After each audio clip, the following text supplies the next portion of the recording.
안녕하세요. 단밤이에요. 오늘 하루도 잘 보내셨나요? 오늘도 역시 여러분들이 좋아하는 동화를 읽어드리려고 해요.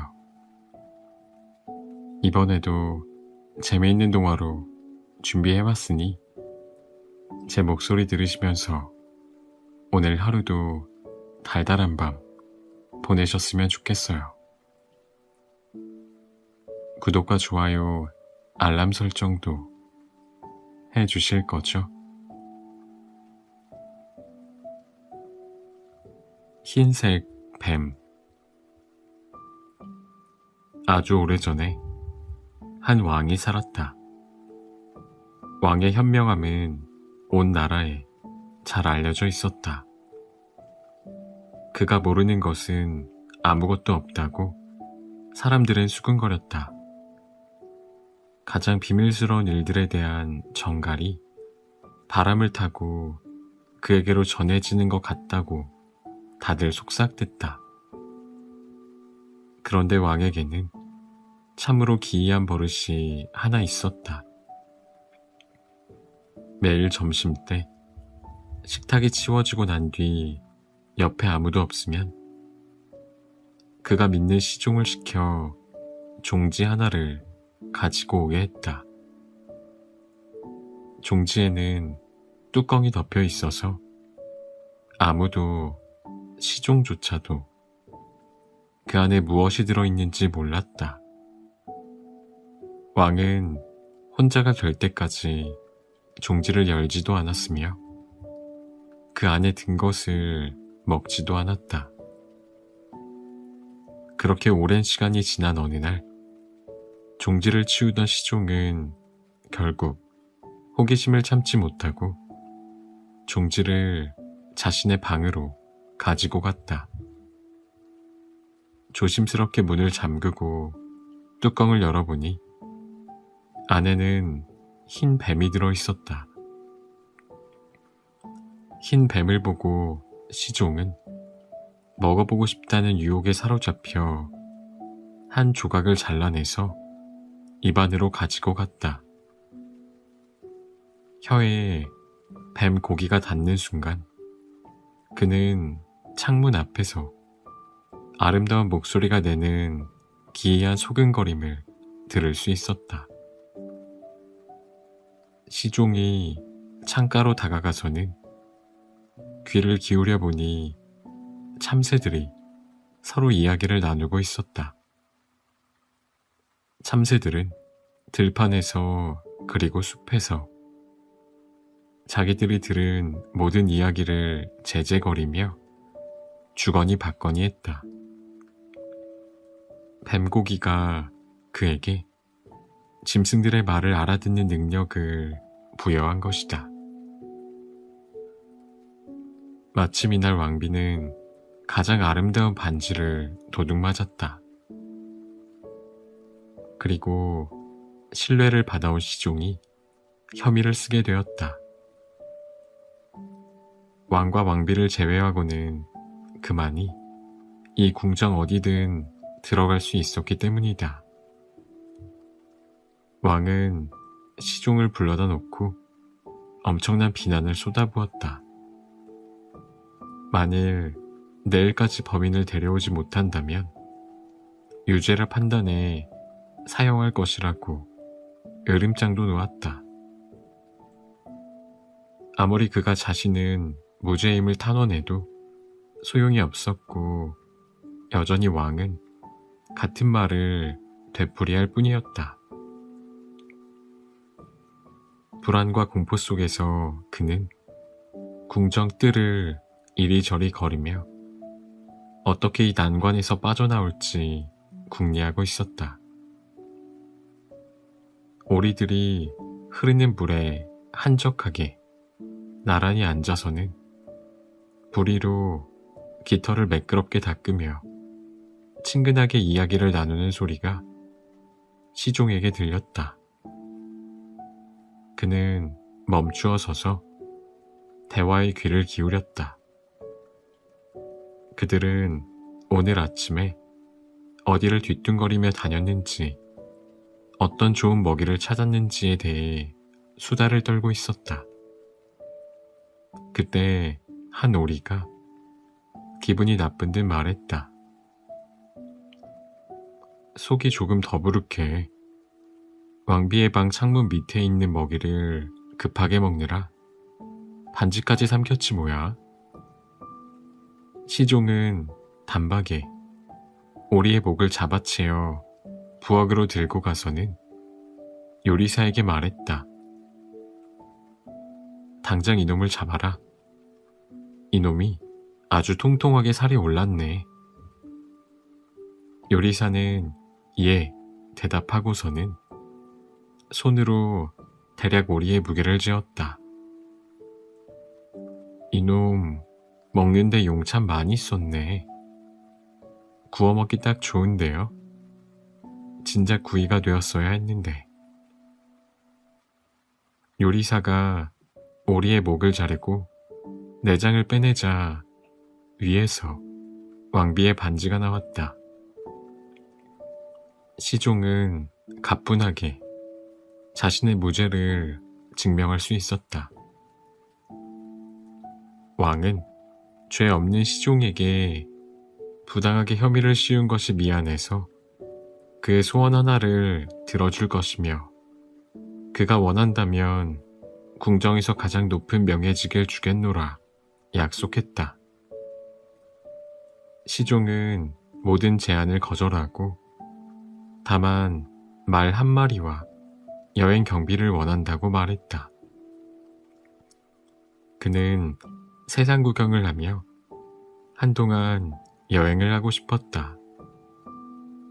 왕은 청을 들어주었고 시종은 마침내 여행을 떠날 수 있었다.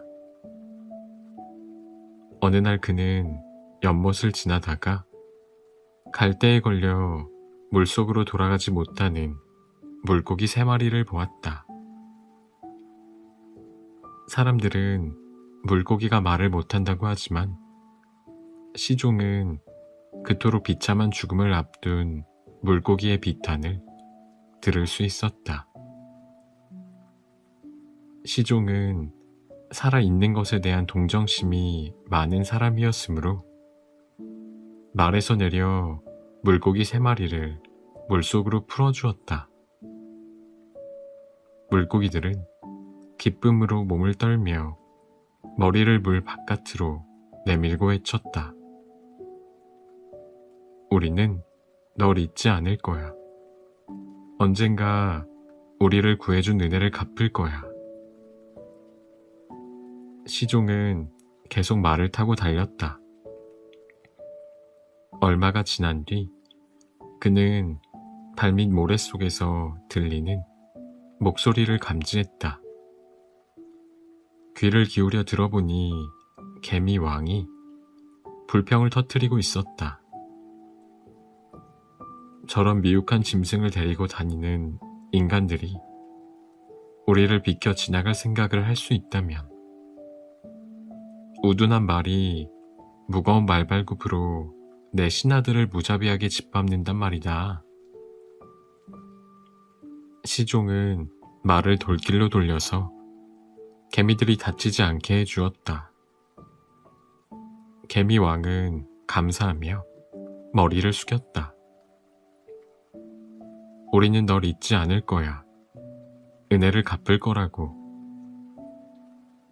얼마간 더 말을 타고 달렸을 때 그는 숲에 다다랐다. 까마귀 부부가 둥지 옆에 앉아서는 새끼들을 쫓아내고 있었다. 꺼져라, 이 지독한 새끼들아. 우리는 더 이상 너희들을 배부르게 할 수 없단 말이다. 너희들도 다 컸으니 알아서 먹을 거리를 구하라고. 불쌍한 새끼들은 땅 위로 던져져서는 날개를 푸드덕거리며 소리를 질렀다.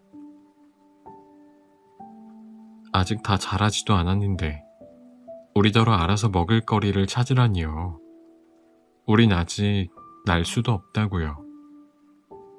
굶어 죽는 거 말고 무슨 도리가 있나요? 착한 시종은 말에서 내리더니 말을 단칼로 베어서는 어린 까마귀들에게 먹이로 내주었다. 어린 새들은 깡충거리며 다가와서 배부르게 말고기를 쪼아 먹고는 외쳤다. 우리는 널 잊지 않을 거야. 은혜를 갚을 거라고.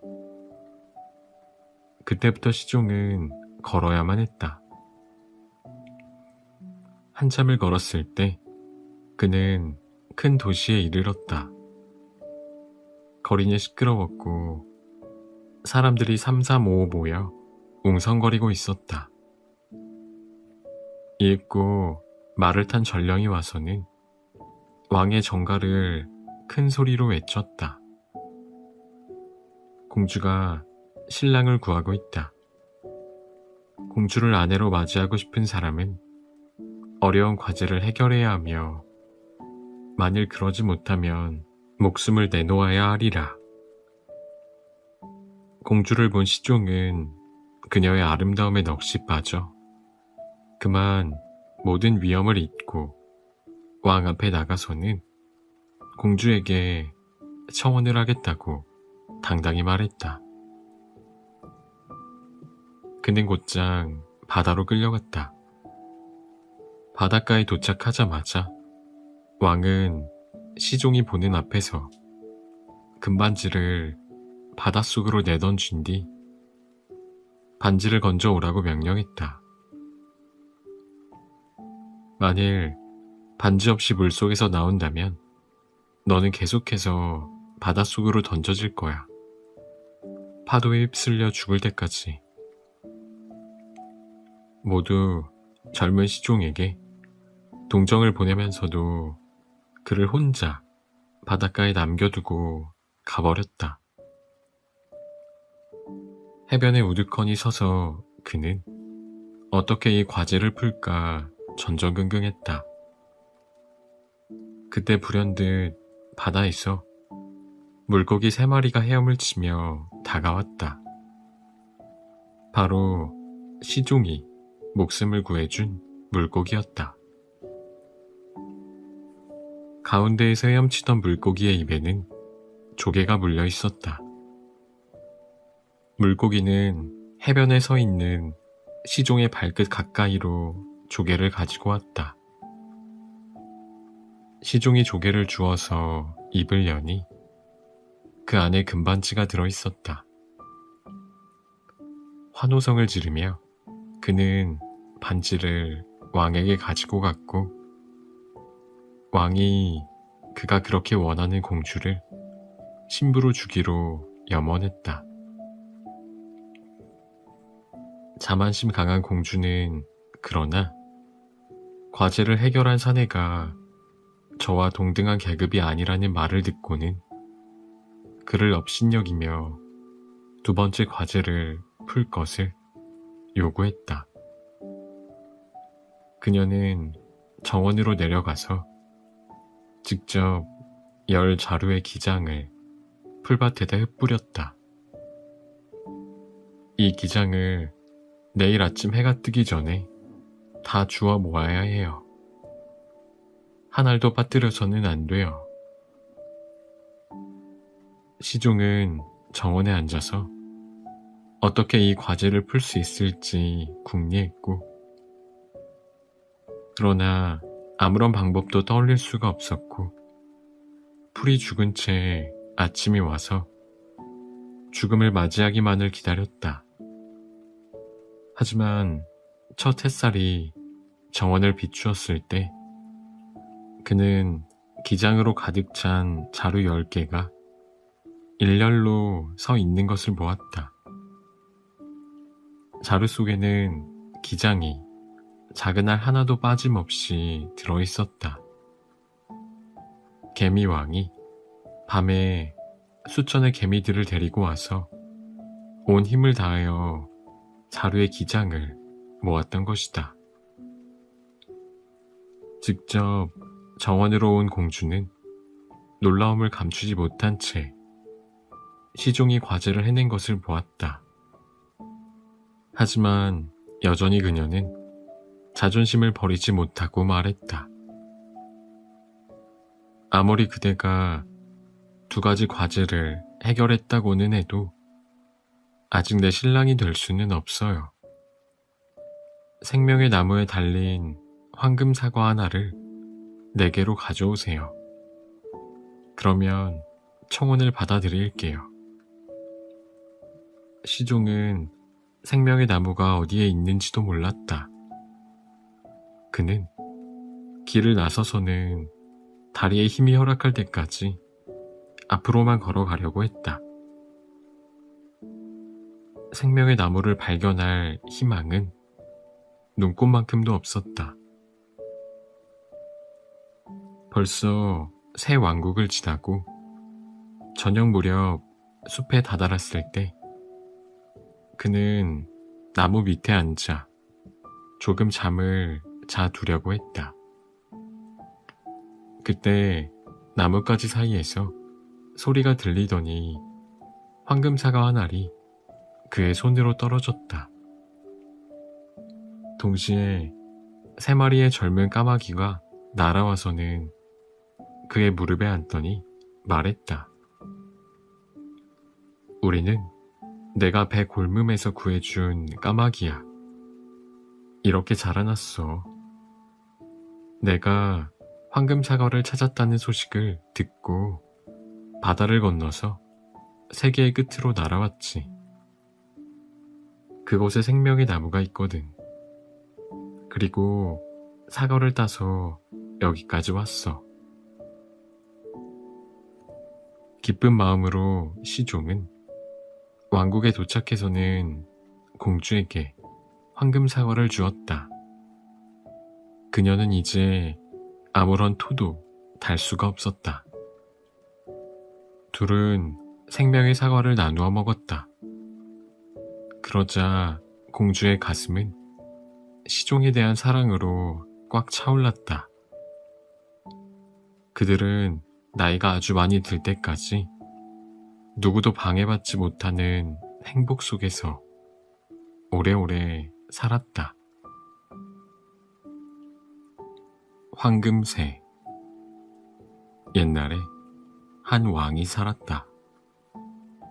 그의 성 뒤에 있는 아름다운 놀이 정원에는 황금 사과가 열리는 나무가 한 그루 있었다. 사과가 익자 왕은 일일이 숫자를 세어두었는데 그 다음날 아침에 보니 사과 한 알이 모자랐다. 그 사실을 보고하자 왕은 밤마다 나무 밑에 경비를 세우라고 명령했다. 왕에게는 세 아들이 있었다. 왕은 그 가운데 맏아들을 밤이 올 무렵 정원으로 보냈다. 하지만 한밤중이 되자 그는 쏟아지는 잠을 참지 못했다. 그 다음날 아침 역시 사과 한 알이 사라졌다. 그 다음날 밤에는 둘째 아들이 경비를 서야만 했다. 그도 첫째 아들과 마찬가지였다. 밤 12시 종이 울렸을 때 그는 잠이 들었고 다음날 아침 사과 한 알이 모자랐다. 이번에는 셋째 아들 차례였다. 셋째 아들은 만반의 준비가 되어 있었으나 왕은 셋째가 미덥지 않아 형들보다 못하리라고 여겼다. 하지만 결국 왕은 셋째가 경비를 서도록 허락했다. 셋째 왕자는 나무 밑에 누워 경비를 서며 쏟아져 내리는 잠을 온 힘을 다해서 참아냈다. 12시 종이 울리자 뭔가가 공기 속에서 살랑거리는 소리를 냈다. 셋째는 달빛 속에서 나무 쪽으로 날아오는 새 한 마리를 보았다. 새의 깃털은 황금으로 번쩍거리고 있었다. 새는 나무 위에 앉더니 사과 하나를 쪼았다.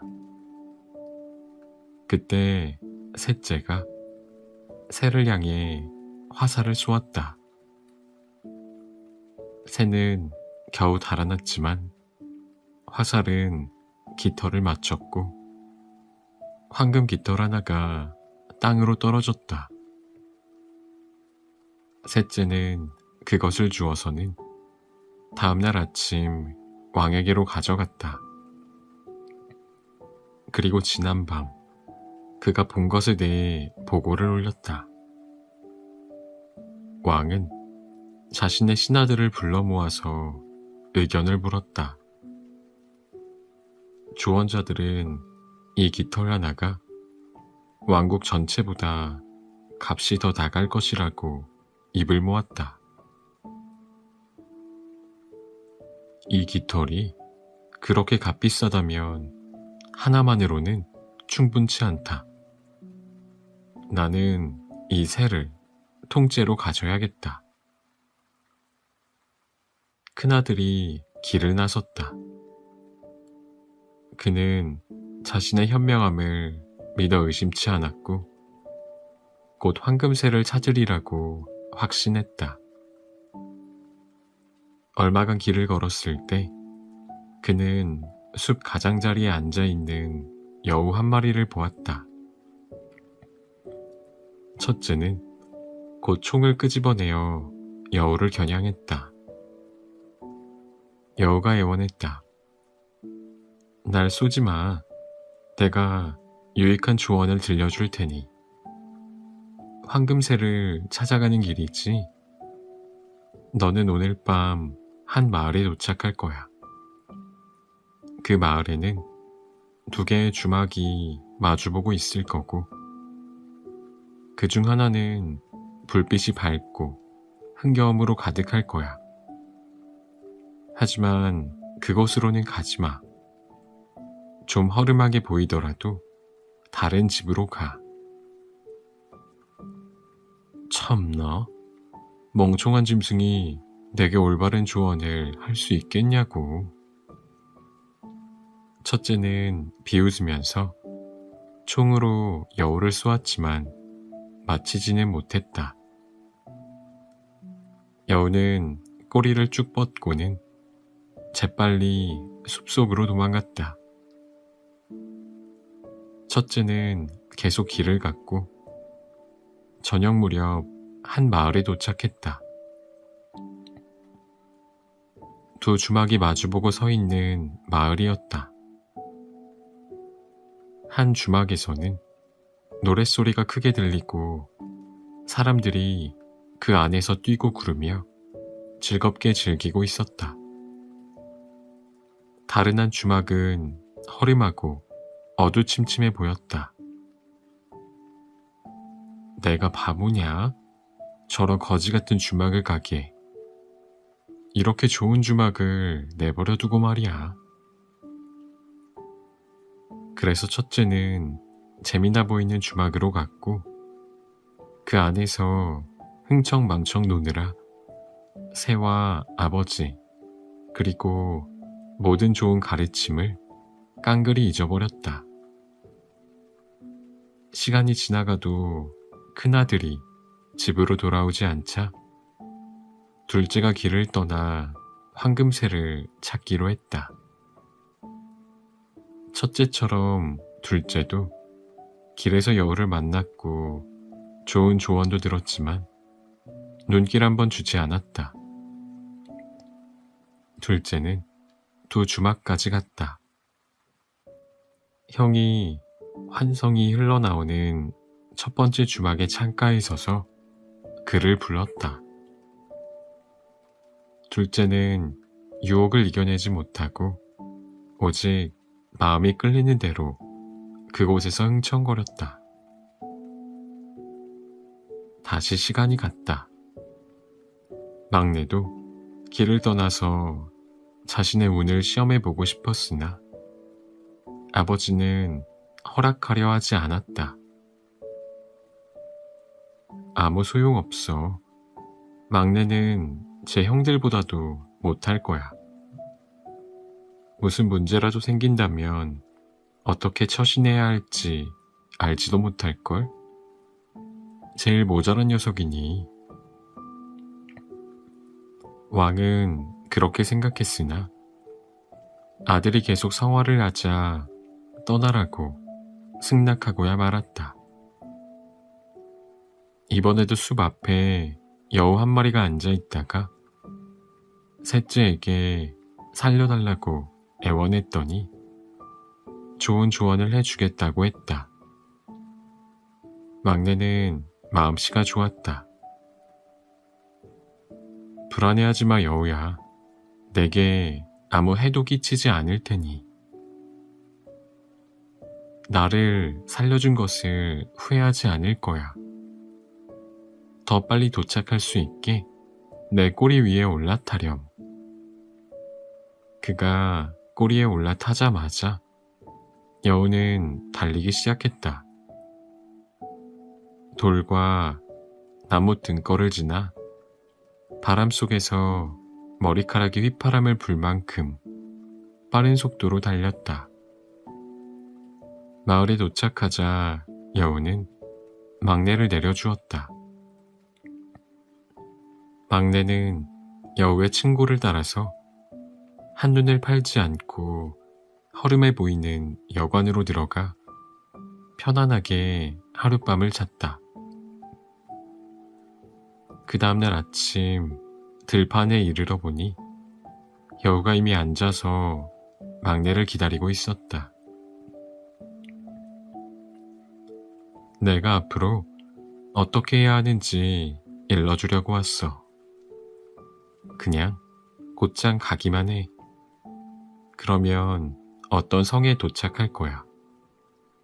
그 앞에는 한 무리의 병사들이 누워 있을 거고. 하지만 쳐다도 보지 말고 그냥 가. 군인들은 코를 골며 자고 있을 테니까. 그들 사이로 똑바로 걸어서 성으로 들어가. 모든 방을 다 지나고 나면 마지막으로 황금새가 든 나무 3장이 걸려있는 작은 방에 도착할 거야.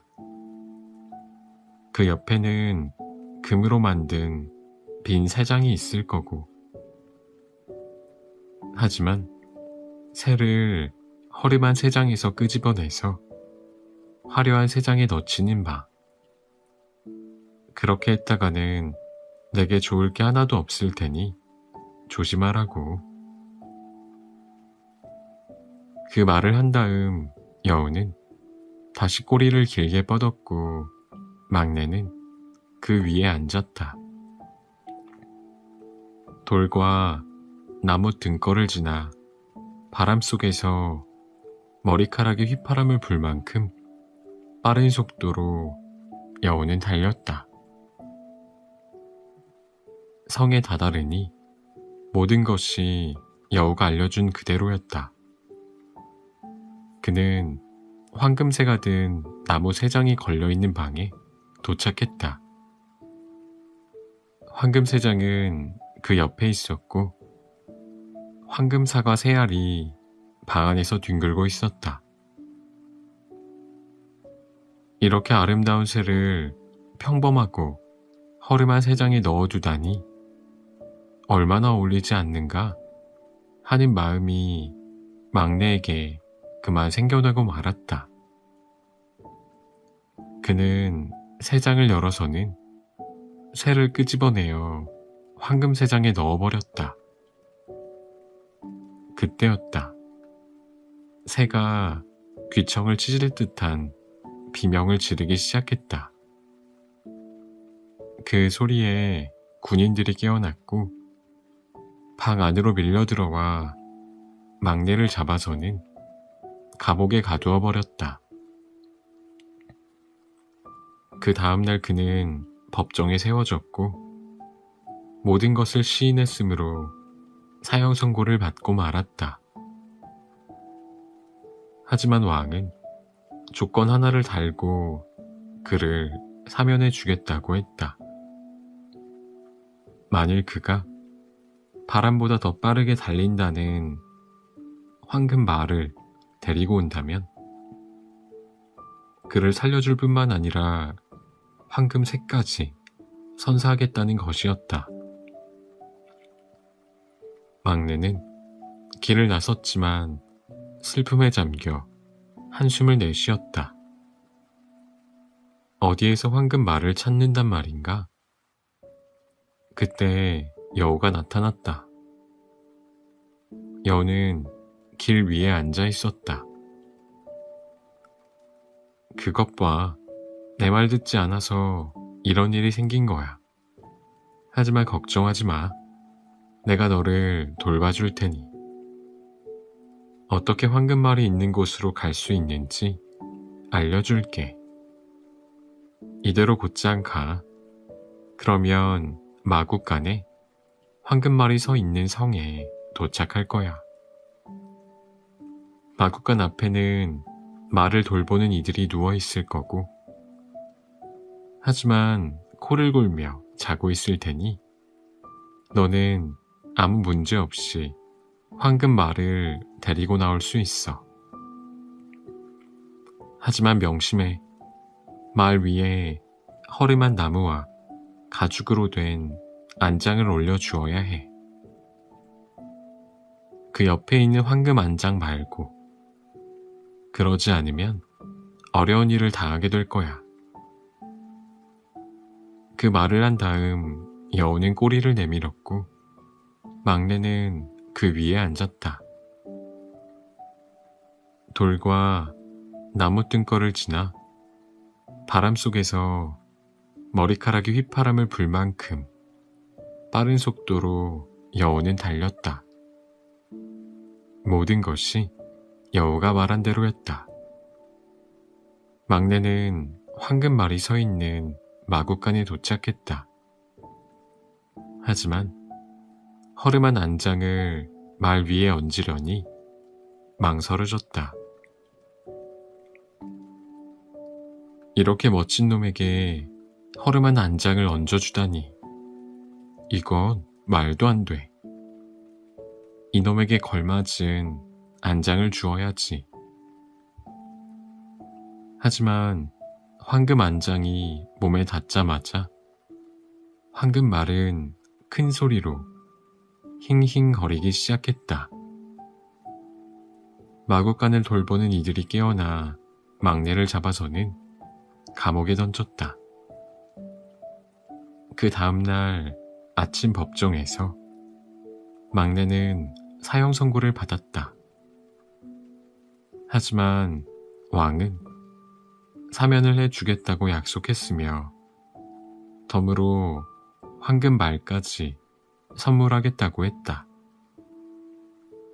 만일 막내가 황금성에 있는 아름다운 공주를 데려온다면 말이다. 무거운 가슴으로 막내는 길을 나섰다.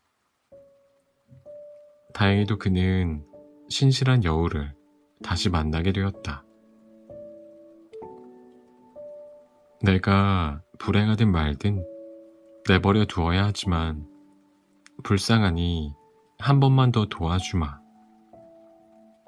이 길이 너를 황금성까지 이끌어 줄 테니 곧장 가.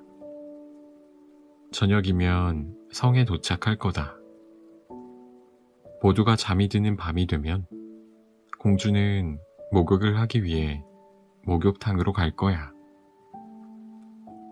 공주가 안으로 들어가면 덮치고 입맞춤을 해. 그러면 공주는 널 따라올 거야. 그렇게 공주를 데리고 오면 돼. 하지만 공주가 마지막으로 부모와 작별 인사를 하겠다고 해도 절대로 그 말을 들어주어서는 안 돼. 그랬다가는 내 처지가 사나워질 거야. 여우는 다시 꼬리를 뻗었고 왕자는 그 위에 올라탔다. 돌과 나무 뜬거를 지나 바람 속에서 머리카락이 휘파람을 불 만큼 빠른 속도로 여우는 달렸다. 막내가 황금성에 도착해보니 모든 것이 여우가 말한 대로였다. 그는 자정이 될 때까지 기다렸다.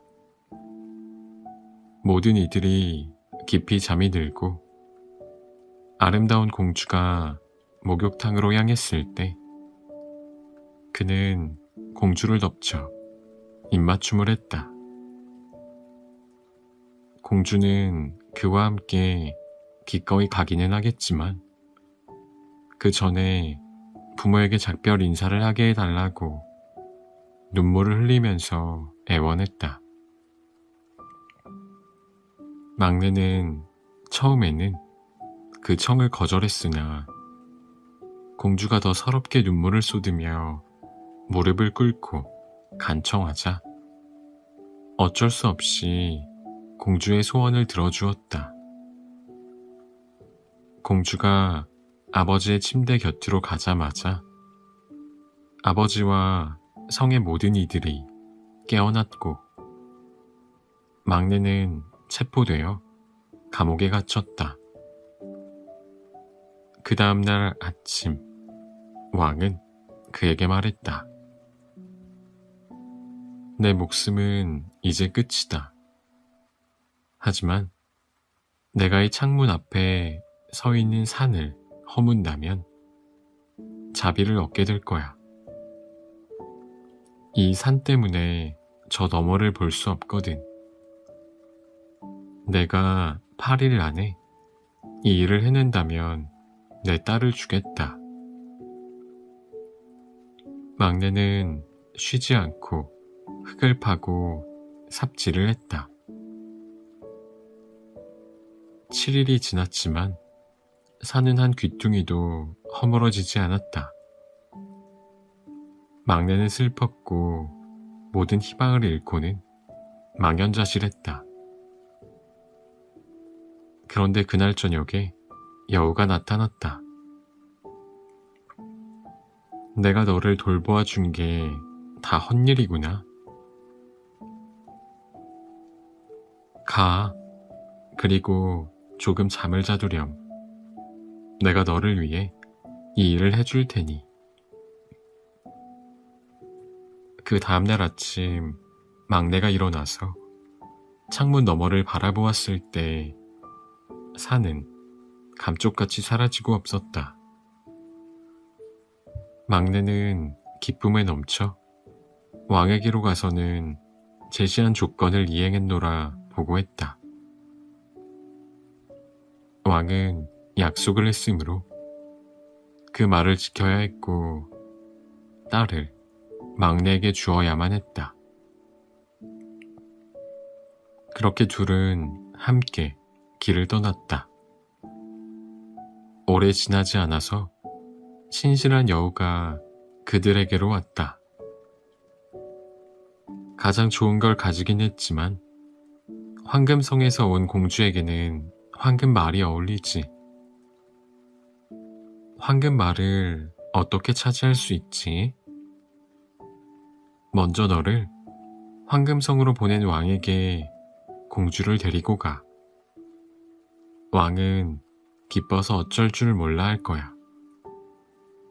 그리고 황금말을 기꺼이 주기 위해 내 앞으로 데리고 올 거다. 말이 내게로 오면 주저 말고 올라타.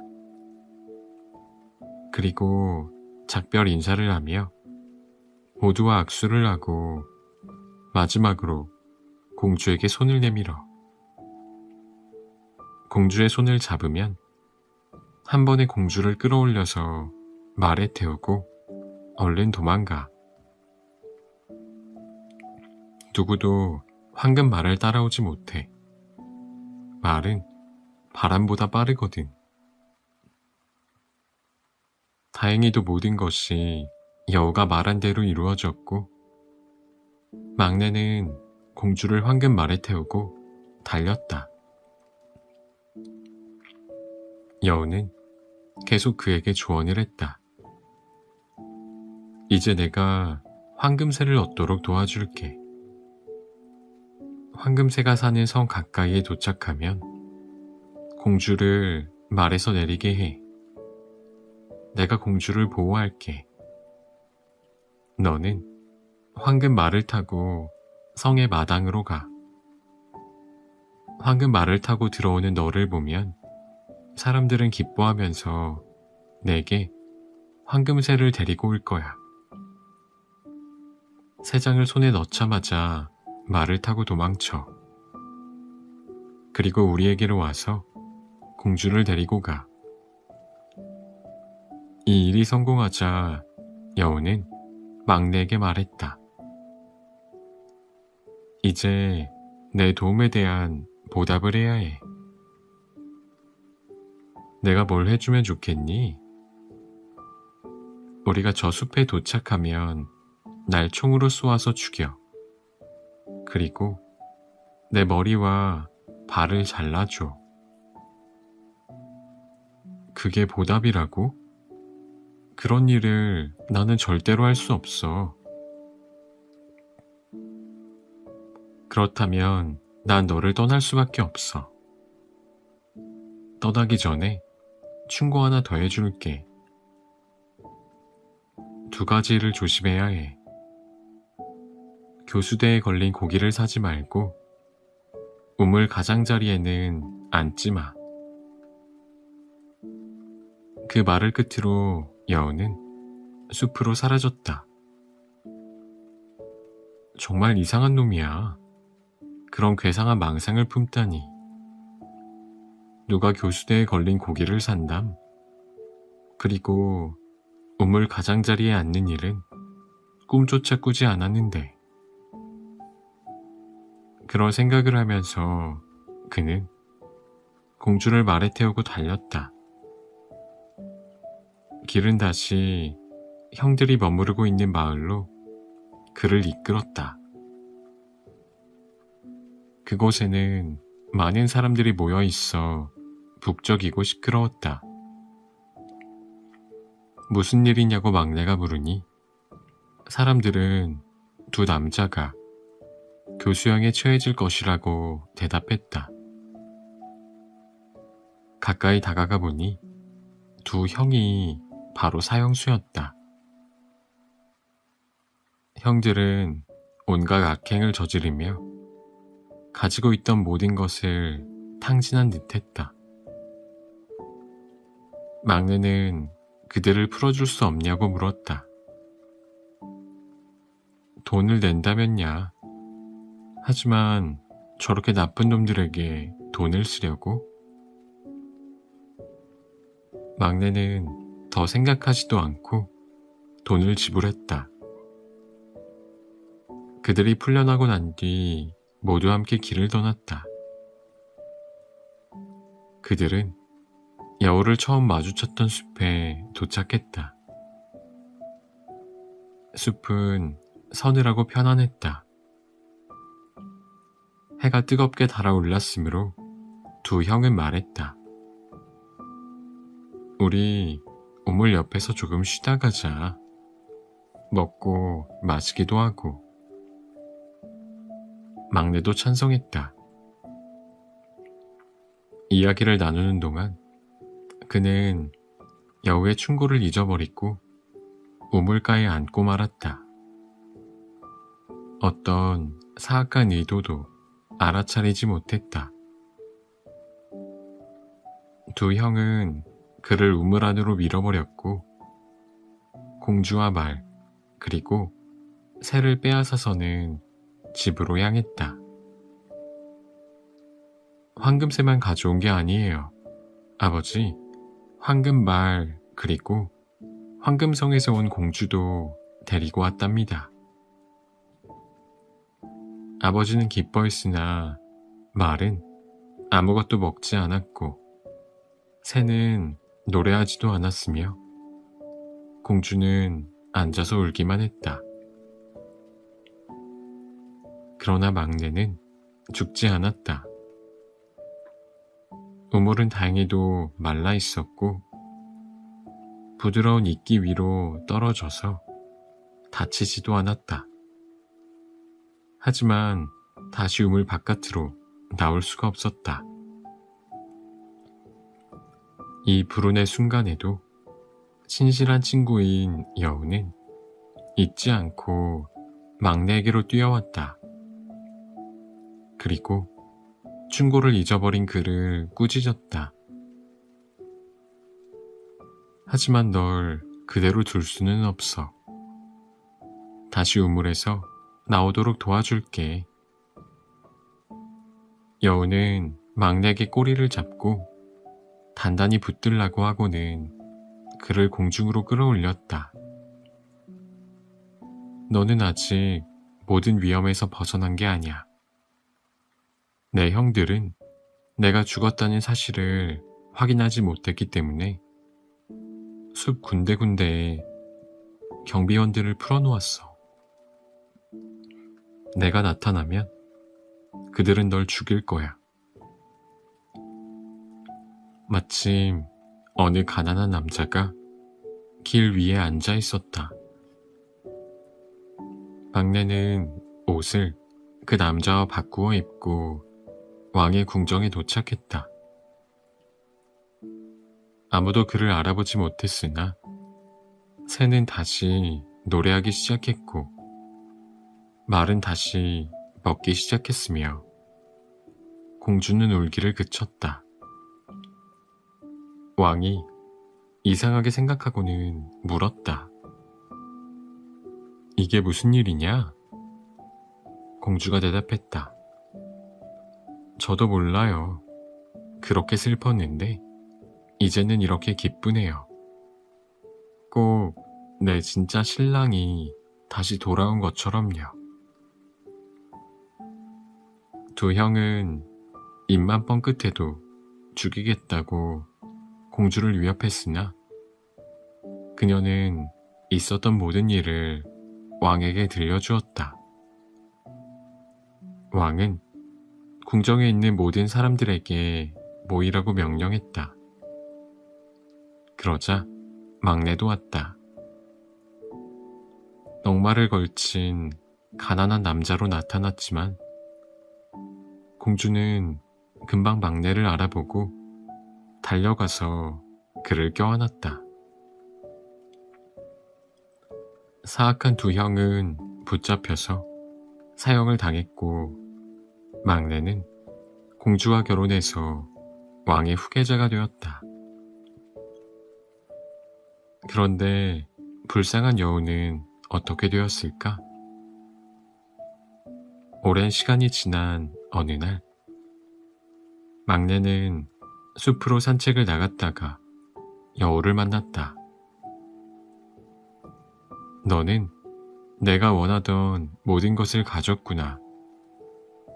하지만 내 불운은 아직 끝나지 않았어. 나를 자유롭게 해줄 힘이 있는 사람은 너뿐이야. 그리고 다시 한번 자신을 죽여서 머리와 발을 잘라달라고 애원했다. 막내는 마침내 여우의 뜻대로 해주었다. 곧 여우는 사람으로 돌아왔다. 그는 다름 아닌 공주의 오빠였다. 드디어 마법에서 풀려난 것이다. 그렇게 모든 일이 해결되었고 셋은 살아있는 동안 행복하게 지냈다. 고양이와 쥐와 동거. 고양이가 쥐와 사귀게 되었다. 고양이는 자신의 사랑과 우정에 대해 끊임없이 떠들었고 마침내 쥐도 고양이와 살림을 꾸리는데 동의했다. 고양이가 말했다. 그런데 말이지, 우리는 겨울을 날 준비를 해야만 해. 그렇지 않으면 굶어 죽게 될 거야. 너처럼 작은 쥐가 먹이를 찾아서 여기저기 다니는 건 너무 위험해. 끝내는 덫에 걸리고 말 테니까. 쥐는 이 훌륭한 조언에 동의했고, 그들은 국기름이 든 작은 단지를 샀다. 하지만 단지를 어디에 보관해야 할지 알 수가 없었다. 오랫동안 곰곰이 생각한 끝에 고양이가 꾀를 냈다. 교회보다 더 좋은 장소는 없는 것 같아. 그곳에서는 누구도 남의 것을 빼앗지 않을 테니. 우리 단지를 재단 밑에 숨겨두자. 정말 필요할 때까지 만지지도 말고. 단지는 안전한 장소로 옮겨졌다. 하지만 오래 지나지 않아 고양이는 기름을 먹고 싶어 죽을 지경이 되었으므로 쥐에게 간청했다. 작은 쥐야, 내게 정갈이 왔구나. 내 조카 아이의 대부가 되어달라고 말이야. 사촌이 하얀 털에 갈색 무늬가 있는 예쁜 아들을 낳았는데 내게 세례식에 와달래. 오늘 외출을 할 테니 혼자 집안일을 할 수 있겠니? 그럼 가도 되고 말고. 뭔가 좋은 걸 먹으면 날 생각해줘. 달콤하고 붉은 세례식 포도주를 나도 한 방울쯤 마셨으면. 하지만 이 모든 것은 거짓말이었다. 고양이는 조카가 없었고 대부가 되어달라는 청도 받지 않았다. 고양이는 그 길로 교회로 가서는 살금살금 기름단지에 다가가 기름을 핥기 시작했고 기름막을 다 먹어치워 버렸다. 그러고는 또 다른 기회를 궁리하며 지붕 위를 산보했고 그 후에는 해를 향해 길게 몸을 뻗고는 기름 단지가 생각날 때마다 수염을 닦았다. 마침내 고양이가 집으로 돌아갔을 때는 저녁이었다. 쥐가 물었다. 집으로 돌아왔구나. 즐거운 하루였지? 그럼 좋았어. 아이 이름을 뭐라고 지어주었니? 기름막을 벗겼네. 고양이는 건성으로 말했다. 기름막을 벗겼네라고? 참 이상하고 진기한 이름도 다 있구나.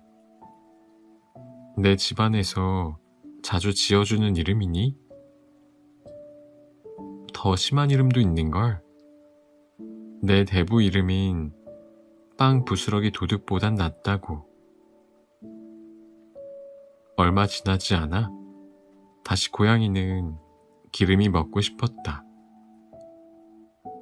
고양이가 쥐에게 말했다. 너 혼자서 집안일을 돌볼 수 있겠니? 나 2번째로 대부가 되어야 한단다. 목에 흰 고리가 있는 녀석이 태어났어. 이 부탁을 거절할 수 있어야지.